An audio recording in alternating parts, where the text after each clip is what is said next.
விதி வரைந்த பாதை.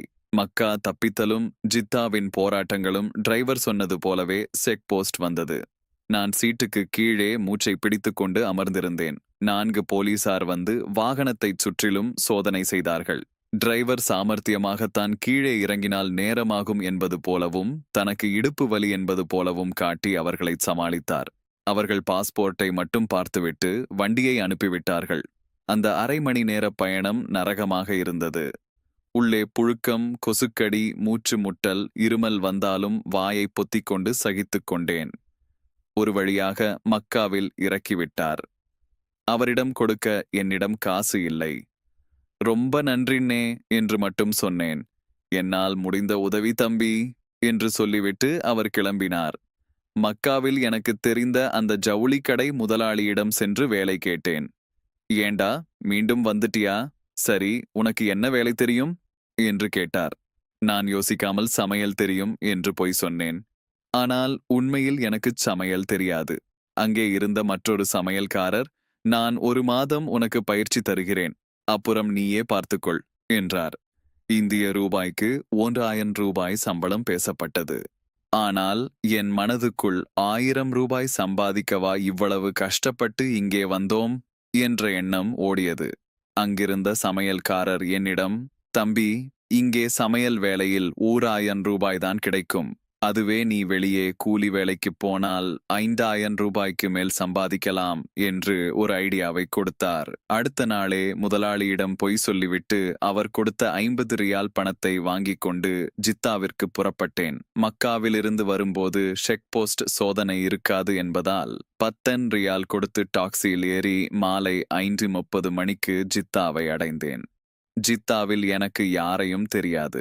ஒரு லுங்கி, ஒரு சட்டை, ஒரு சின்ன பை, இதுதான் என் சொத்து. யாரிடம் கேட்பது என்று தெரியாமல் முழித்தேன். ஒரு வழியாக எங்க ஊர்க்காரர்கள் தங்கியிருக்கும் இடத்தை ஹிந்தி தெரிந்தவர்களிடம் சைகையிலேயே கேட்டு தெரிந்து கொண்டேன். இரவு நெருங்கியது, எங்கே தூங்குவது என்று தெரியவில்லை. தூரத்தில் ஒரு மலை தெரிந்தது. சரி, அங்கே போய் இன்றிரவு தங்கிவிடுவோம் என்று முடிவு செய்தேன். சவூதியில் போலீஸ் நடமாட்டம் அதிகம் என்பதால் பயந்து கொண்டே அந்த மலையில் ஏறினேன். பார்ப்பதற்கு அருகில் தெரிந்தது, ஆனால் நடக்க நடக்க 5 மைல் தூரம் இருந்தது. மலை உச்சிக்குச் செல்வதற்குள் தாகம் உயிர் போனது.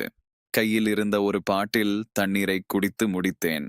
மலையின் மேலே கைலியை விரித்து படுத்துக்கொண்டு வானத்தையும் கீழே ஜித்தாவின் விளக்குகளையும் பார்த்தேன். கண்களில் கண்ணீர் தாரை தாரையாக ஓடியது. நாம் எடுத்த முடிவு தவறோ? இனி என்ன செய்யப் போகிறோம் என்று மனம் தவித்தது. அந்த தவிப்பிலும் களைப்பிலும் எப்போது தூங்கினேன் என்று தெரியாது. காலையில் எழுந்தபோது வெயில் சுள்ளென்று அடித்தது. தொண்டை வறண்டு போயிருந்தது. அப்படியே ஒரு ஹோட்டலுக்குச் சென்று தண்ணீர் குடித்துவிட்டு காலை உணவு சாப்பிட்டேன். அங்கே இருந்த ஒரு மலையாளி உதவியால் எங்க ஊர்க்காரர்கள் இருக்கும் முகவரிக்குச் சென்றேன். அங்கே ஆயிரக்கணக்கான மக்கள் இருந்தனர். இடையில் என் ஊர்க்காரர் ஒருவரை பார்த்து அவர் மூலமாக ஒரு கேம்பு 3 நாட்கள் யாருக்கும் தெரியாமல் ஒளிந்திருந்தேன். அந்த 3 நாட்களும் கழிவறை செல்வதற்கு கூட பயந்து கொண்டு அத்தனை கட்டுப்பாடுகளுடன் இருந்தேன். பிறகு ஒரு நண்பர் என்னை ஜெய்லானி பிளாஸ்டிக் கம்பெனி இருக்கும் பகுதிக்கு அழைத்துச் சென்றார். அங்கே இருந்த மதுரையைச் சேர்ந்த பெரியவர் ஒருவர் எனக்கு அடைக்கலம் தந்து சாப்பாடு கொடுத்தார். அந்த மனிதநேயத்தை என்னால் மறக்க முடியாது. அவர் தன் கட்டிலை எனக்கு கொடுத்துவிட்டு அவர் தரையில் படுத்துக்கொண்டார். ஆனால் அங்கே வேலை கிடைக்கவில்லை. கடைசியாக சரபியா என்ற பகுதியில் என் பள்ளித் தோழன் ஒருவனைச் சந்தித்தேன். அவன் உதவியால் ஒரு மெஸ் பாத்திரம் கழுவும் மற்றும் சாப்பாடு பரிமாறும் வேலை கிடைத்தது. 500 ரியால் சம்பளம், அதாவது இந்திய ரூபாய்க்கு 6500 ரூபாய். 6 மாதங்கள் அப்படியே கழிந்தன. கொஞ்சம் காசு கைக்கு வந்ததும் அந்த வயது கோளாறால் கெட்ட பழக்கங்களும் தொற்றிக்கொண்டன. வேலையை முடித்துவிட்டு இரவில் சீட்டு விளையாடச் செல்வது, ஊர் சுற்றுவது என்று இருந்தேன். ஒரு நாள் இரவு 3 மணி அளவில் சீட்டு விளையாடிவிட்டு திரும்பிக் கொண்டிருந்த போது எதிர்பாராத விதமாக ஒரு அரபிக்காரன், எகிப்து நாட்டுக்காரன், என் சட்டையை பிடித்து இழுத்தான். யார் நீ?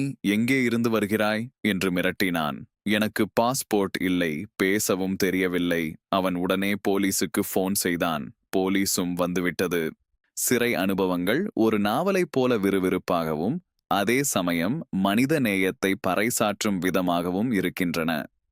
குற்றம் செய்யாத ஒருவன் சந்தேகத்தின் பேரில் பிடிபடும் போது ஏற்படும் அந்த தவிப்பு, பிறகு அங்கு கிடைக்கும் ராஜ உபச்சாரம், விதி வரைந்த பாதை. சிறைவாசமும் சிதறிய உண்மைகளும். மறுநாள் காலை விடிந்தது. சிறை அறைக்குள் இருந்த ஒவ்வொரு முகத்தையும் பார்த்தேன். பல நாடுகளைச் சேர்ந்தவர்கள் அங்கே இருந்தார்கள். என் ஜாடையிலேயே இருந்த அந்த வங்கதேசத்து பையனிடம் பேசினேன். அவனுக்கு மொழி சுத்தமாகத் தெரியவில்லை. 3 மாதங்களாக அங்கே இருக்கிறான். அவன் கை எப்படி வெட்டப்பட்டது என்று கேட்டேன். அவன் ஏதோ சொன்னான். நான் முதலில் அவன் திருடி இருப்பானோ, அதனால் கை வெட்டப்பட்டதோ என்று நினைத்தேன். ஆனால் அது வேறு ஏதோ விபத்து என்று பிறகுதான் தெரிந்தது. சரியாக 10 மணி அளவில் விசாரணையைத் தொடங்கினார்கள். நான் கடைசியாக வந்தவன் என்பதால் என்னைத்தான் முதலில் கூப்பிட்டார்கள். அங்கே உத்தரப்பிரதேசத்தைச் சேர்ந்த ஒருவர் இருந்தார். அவர் ஹிந்தியில் பேசினார். எனக்கு புரியவில்லை. நீ மதராசியா என்று அவர் அரபியில் கேட்டபோது, கேரளாவைச் சேர்ந்த ஒரு கைதி முன்வந்து எனக்கு மொழிபெயர்ப்பு டிரான்ஸ்லேட்டர் செய்தார்.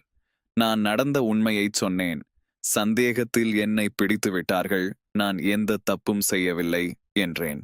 அவர்கள் என் பாஸ்போர்ட்டையும் டிக்கெட்டையும் கொண்டு வரச் சொன்னார்கள்.